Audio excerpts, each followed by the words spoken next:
Salut les Proutox, bienvenue dans l'épisode 3 de la saison 2 de Flatuland.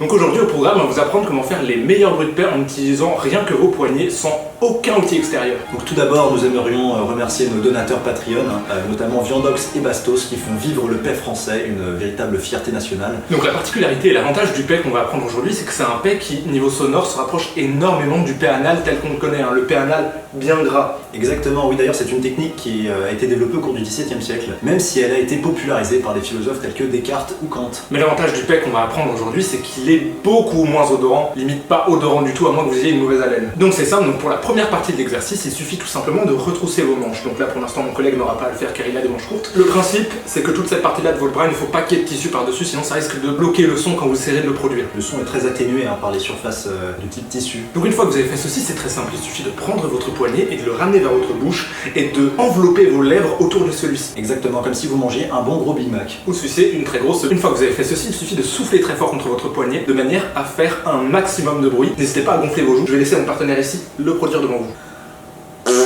Donc comme vous avez pu l'entendre et le constater, mon collègue ici présent a décidé d'utiliser un phrasé flatulo pianissimo. Mais la technique, si vous voulez faire un bruit plus long et plus forté, voire même fortissimo, il faut employer une autre technique tout simplement qui est toute simple, il suffit de souffler plus fort et plus longtemps. Donc pour ça, il faut bien prendre sa respiration. Je vais ici me permettre de te montrer comment faire, si tu me permets. Merci beaucoup. Donc comme d'habitude, ramenez votre bras vers votre bouche, comme ça, prenez une grande inspiration et soufflez.